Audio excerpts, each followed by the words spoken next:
Hello guys, hopefully everybody can hear me and see me. Welcome back to our virtual zoo educational talks. My name's Liam. If you've never met me before, hopefully you all have, because I've done quite a few of these now, and I'm one of the keepers here at Zoo2U. So today we're talking about another exotic pet. So we've been talking about all exotic pets all week, and today's the last exotic pet that we've got. It's quite a popular exotic pet. We've got a royal python today. So we're going to be talking about Drake, and before we meet him, just going to mention that Drake is available for adoption, just like all of our animals are. And if you want more information on how to adopt one of our animals, you just need to email Melissa. Her email's on the screen now, and it's a really cool little package that you get with the animal adoption. There's loads of different levels to it, and on the highest level, you get to meet your animal one-to-one. So it's a really cool little package that you can get when you adopt an animal. So do get in touch if you're interested. You don't have to commit to anything. If you just want a little bit more information, then get in touch with us. That'd be great. So before we get started, we're just going to talk you through the homework that we've been setting you all week. So every day we've been setting you off to create a leaflet on the pet species that we've been talking about that day. So what we want you guys to do is basically create something that you would give to somebody else who's considering getting one of these pets. Now, with them being exotic pets, they're quite a lot more difficult to look after than domestic pets. So cats, dogs, guinea pigs, hamsters, usually quite easy to look after. And then we've been talking more about things like parrots and hedgehogs. And today we're going to be looking at snakes. So we're looking at royal pythons. So we just want you to make sure you're including things like housing, diet, enrichment, vet care, special considerations, and good and bad things. So pros and cons on owning them, because there's pros and cons on owning loads of different pets, and there's quite a lot of pros and cons on owning exotic pets, especially snakes as well, because snakes aren't exactly people's most favorite animal in the world, but hopefully I'll be able to convince you that they are really good pets, and they do love you just as much as cats and dogs do. So the next slide is the 5 freedoms slide. Now, I went through this in a lot of detail on the presentation on Wednesday. So if you can just go back and have a look at that. I'm not going to go through it all again, because a lot of the stuff is exactly the same, because I spoke about bearded dragons and tortoises, which are both reptiles, and then Drake, the royal python that we're talking about today, he's also a reptile. So every single thing I mentioned for the tortoise and the bearded dragon on the 5 freedoms will be the same. So if you didn't catch that, all our videos are on YouTube. So if you just press on playlists on our YouTube channel, you'll be able to find the video on Wednesday. And the 5 freedoms, really, really important when we're talking about exotic pets especially. So we're going to introduce you to Drake now. He's a very, very nice looking snake. He's very cute. He's very, very handsome. So we'll just grab him out.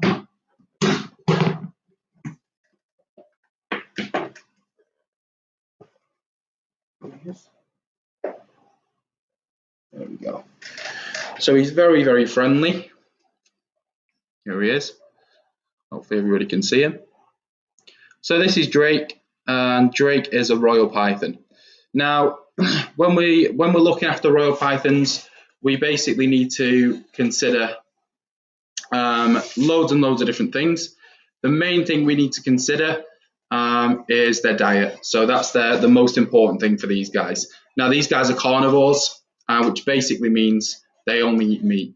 And they can eat a variety of meat. Their favorite kind of thing to eat is mice. Drake's a little bit different. He's not a big fan of mice, and you will find that with some snakes. Some snakes are quite picky, but they can eat, a variety of different meats. So you can give them things like chicks, or hamsters, or rats, anything like that, really. Rodents are really, really good for them, but you can give them chicks as well. And supplementing is really, really important. As I mentioned on Wednesday with Boris and Herbert, the supplementing extremely important for the bones, for the bone growth, for development of the bones. It's exactly the same with snakes as well. So the supplementing their food, really important. So he's not going to eat as often as you might think. We feed him once a week, but they don't really need feeding that much. It just depends on how much you're weighing them and what they weigh.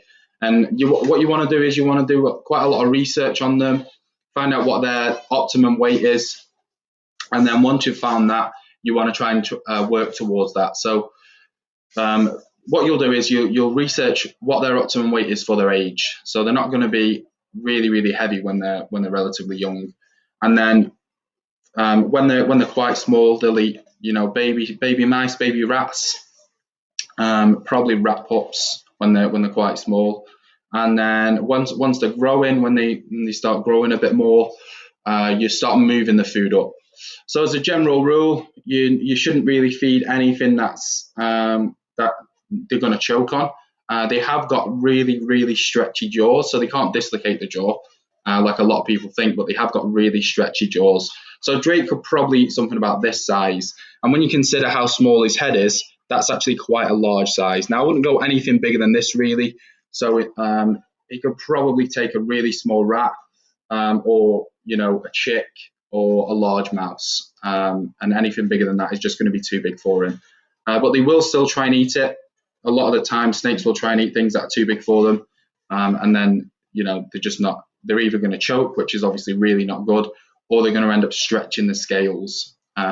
So we want to make sure we're definitely feeding the correct size food. And the only way you're going to do that is by getting information online or going to your local exotic pet shop, and they'll be able to tell you what size is correct for the size your snake's at. So you're going to be building up as he grows, basically. And then once he's fully grown, as I say, he'll be on something like large mice. He's fully grown now, so he's not going to get any bigger than this. They are quite small pythons. I reckon he's probably about fully stretched out. I think he's probably something like 4 foot, maybe something like that. So he's not going to get any bigger than that. They're not exactly very big snake species. So in terms of the diet, that's all they're going to eat. They're probably going to eat once every 2 weeks. As I say, just make sure you're managing the weight, you're checking the weight all the time.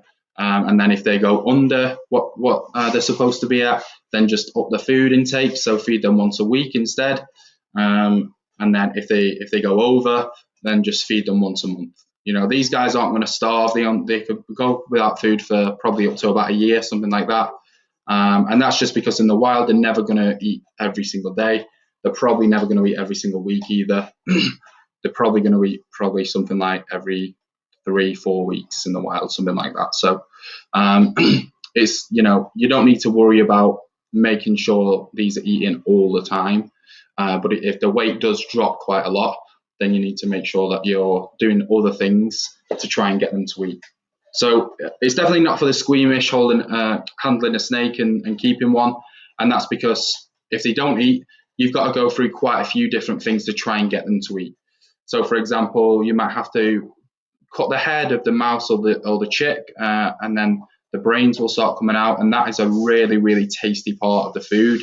It's called braining, and that usually convinces them to eat. You might also have to microwave it, something like that, get it nice and warm so the snake thinks it's alive. And as a very, very last resort, you can actually feed live. But in this country, it's illegal unless you get permission. So you need to make sure you've got proof your snake isn't eating dead animals. It isn't eating frozen mice that have been defrosted. It isn't eating anything that's not moving around. Obviously, feeding live food isn't ideal. But if it gets up to something like 6 months where they've not eaten, then it's pretty much needs must, to be honest. They will need to eat something. So live food might be the last option. Now, as a very, very last option, if that doesn't work, live food, which it should because they're natural predators, then you can actually force feed them. Now, this isn't the easiest thing to do. You need to make sure you're extremely confident handling them. If you're not confident, if you're not comfortable doing it, then ask somebody potentially who works in a zoo local to you. If they don't mind helping you, or the vet will do it, maybe for a small fee. something like that. But what you basically need to do is you need to force the food down the snake's throat, just so it gets some sustenance and gets something into it. I've done it a few times. It's not the nicest thing in the world to do. They don't like it very much, as you can imagine. You guys wouldn't like food being shoved down your throat. So it is, you do need a lot of confidence doing it, and you need to make sure your fingers are, well clear of the teeth as well when you're doing it. So that's the diet, and that's, for me, that's the most important thing about keeping snakes, because a lot of snakes are really, really picky with what they eat. So it's all about trial and error, really. And don't think if the snake doesn't eat that you're doing something wrong. It might not be that might not be the case. If you've done all your research and its environment is correct, and you're feeding it the correct size and everything like that, it might just be that you've got a really picky snake, which does happen sometimes. As I say, Drake is quite picky. He only really likes chicks. Chicks aren't the healthiest thing in the world, so we're trying to wean him back onto mice now. So the past few weeks, he's not eaten for about 3 weeks now. The past few weeks, we've brained it, I've microwaved it, I've rolled it in chick guts. He's not taking it. So we've got to come up with a few more ideas. And then after that, we'll probably end up feeding him live, which, in my personal opinion, isn't ideal, but as I say, needs must, really. So moving on from diet, we're going to talk about his environment and the type of environment he needs to live in. So he's an African species. So as you can imagine, he likes it nice and hot. And he needs to, basically exactly the same as Boris and Herbert from Wednesday, he needs to have a hot side and a cold side in his vivarium. So he's just going to live in the exact same kind of vivarium, maybe a little bit smaller, because snakes don't need as much space as bearded dragons and tortoises do. And then there's going to be a heat light on one side, and then a cold spot on the other side. And that gives him a choice as to whether he wants to warm up or wants to cool down. Because as I'm sure you all know, reptiles are cold-blooded, so they need things in their environment which warms them up or cools them down, because they can't do it themselves like we can. If we get a little bit too hot, we can sweat to cool ourselves down. If we get too cold, we shiver and we warm ourselves up. Reptiles, including snakes, can't do that. So they need we need to make sure they've got the correct environment so they don't get too cold. Because getting too cold or even getting too hot can have a really detrimental impact on the health. So, for example, they probably won't eat, they'll go after food. They could end up with diseases, bone diseases. They could end up with just being really, really snappy and really angry with people. And that's because they're not happy. So I know it's not really right to put human emotions onto animals. But happy is probably the correct term to use in terms of how comfortable a snake feels in its environment. So if you've got the correct environment, that snake's going to be happy. It's going to live a happy life. It's going to be, you're going to be able to handle it and stuff like that, like this one. If it's not got the correct environment, it's not going to be happy. It's going to be very, very grumpy, very snappy. It's probably going to try and bite you every time you put your hand in there. So environment is extremely important. You also need to make sure they've got the correct substrate, so something quite natural, for example, like bark is good.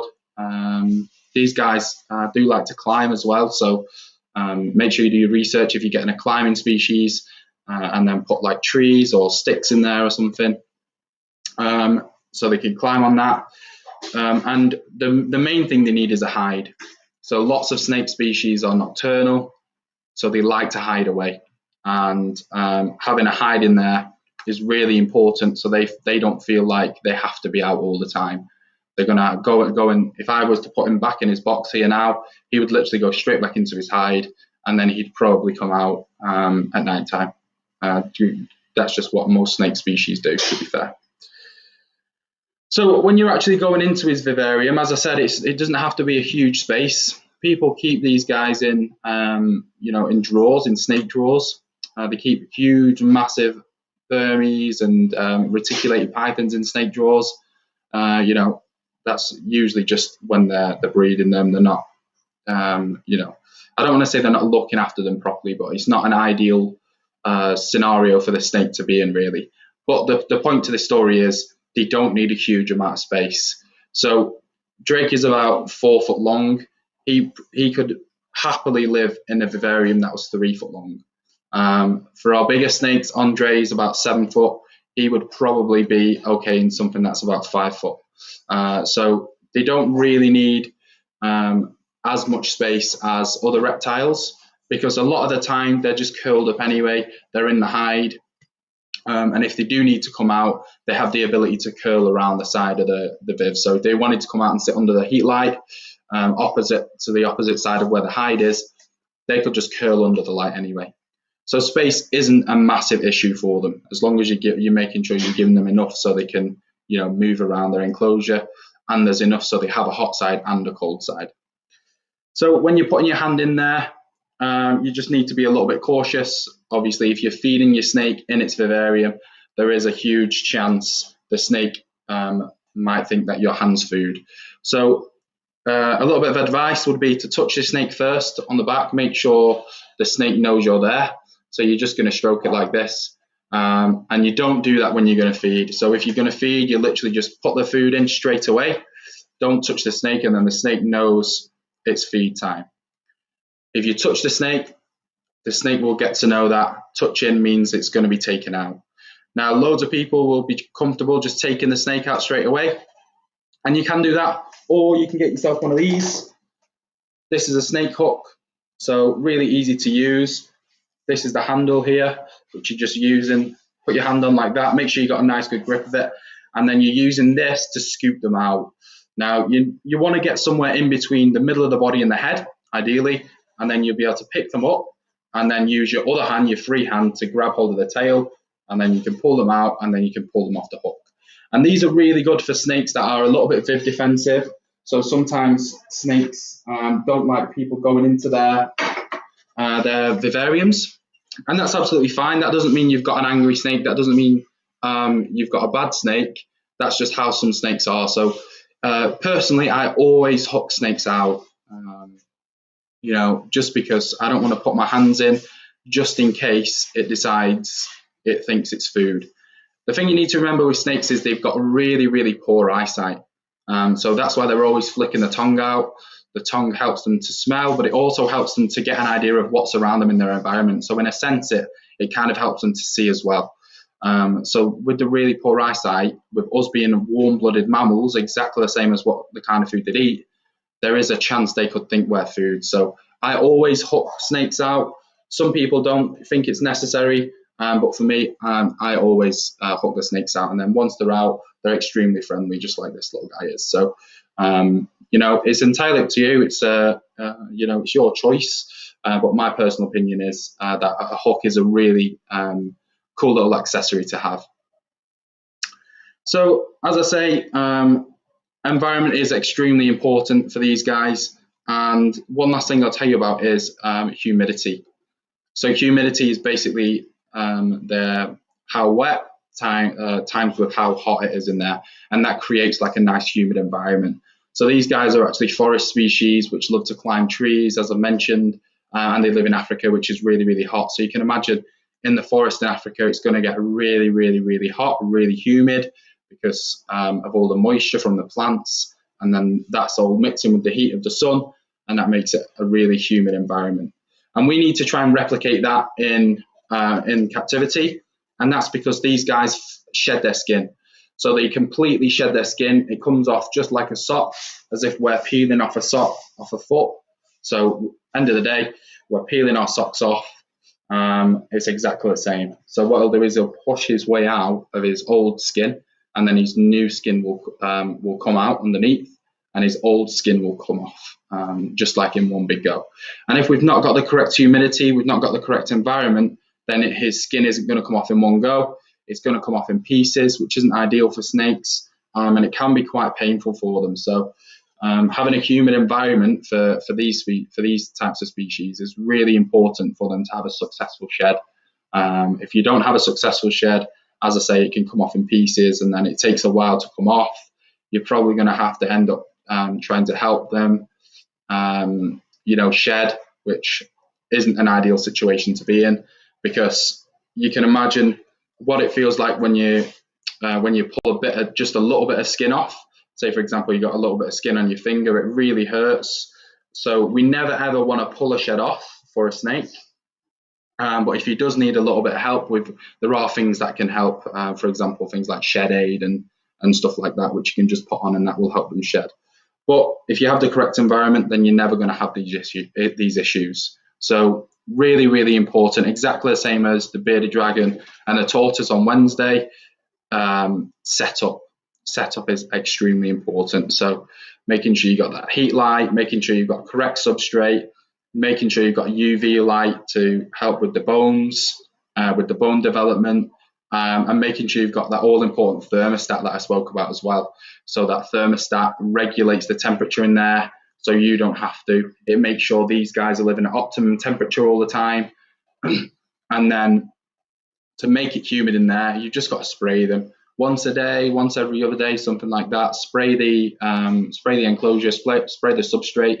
If you've got bark or soil in there, that's going to hold the moisture really, really well, and then it's going to make it really nice and humid in their environment, and that's going to be really, really good for them. So what we're not going to do is we're not going to spray the snake directly, because they're not going to like that very much. We're just going to spray the substrate around it, making sure you're keeping away from the electricals, of course, and then that'll create a nice humid environment for them, and then there shouldn't be any issues with their sheds. So we'll pop Drake back now. Quite active today, which is cool.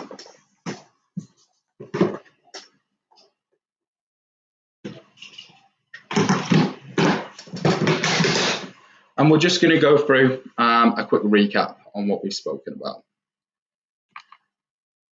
So we looked at royal pythons as pets. We mentioned obviously pros and cons. There's quite a few pros, obviously, that with how friendly they are and stuff like that. But there's also a few cons as well. For example, having to make sure you've got the correct setup, the fact that they can be quite picky with food, and also things like making sure you're not getting bitten. Obviously, that is an issue with all animals, but snakes a little bit more just because of how bad their eyesight is, and if you're not handling them correctly, or if you're going in there with hands that smell like guinea pigs, you got more chance of getting bitten than you have from other animals, really. As long as you know what you're doing, the majority of snakes are extremely friendly, so you don't need to worry about that side of it. So we met Drake, and hopefully you guys will be able to create a leaflet for him. We did already mention the one from the Spain family on Wednesday, which was a really cool leaflet about pythons as pets. Hopefully we'll get some other creative leaflets as well that you guys can send in.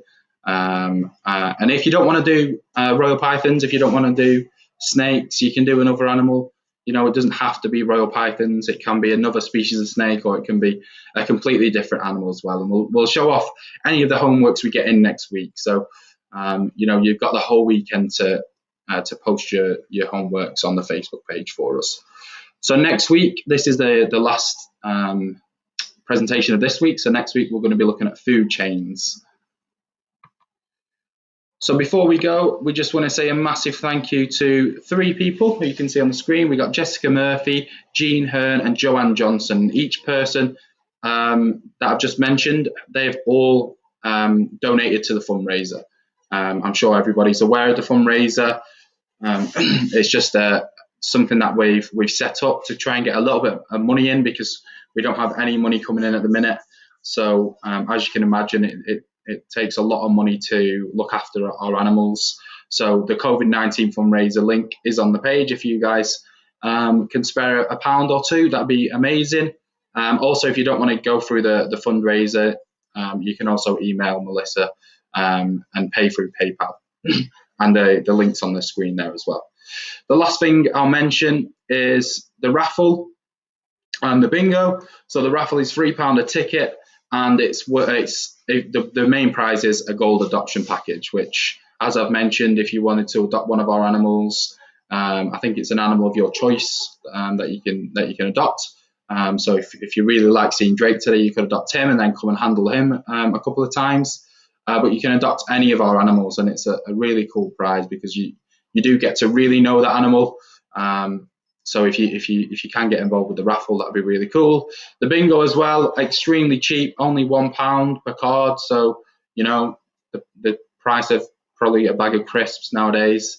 So I'm sure you can spare £1, and it's £1 to win an amazing prize. So if you win a line, you get some chocolates, which is always good. But the big prize is an animal experience, which is really, really cool. You can meet the meerkats or the skunks, or you can come and meet the reptiles as well. And as I said on Wednesday, when we met Boris and Herbert, and now we've met Drake, we do have loads more reptiles as well. So it's entirely up to you what experience you win. But it is a really, really cool prize for you to win. And for £1, you might as well just have a go. So if you want to get involved with any of those things, drop an email to Melissa, or have a look on our Facebook page, and you can message us on Facebook as well. So thanks a lot for listening this week, guys. Hopefully you've enjoyed Exotic Pet Week. I know we've enjoyed presenting Exotic Pet Week because it's something a little bit different. We don't usually talk about keeping these animals as pets. We usually give a lot of information about their habits in the wild and stuff like that. But talking about them as pets has been something a little bit different for us. So it's been really, really good. Again, like I say, we're back next week with food chains. So hopefully everybody will be tuning in then. So yeah, see you then. Thanks a lot, guys.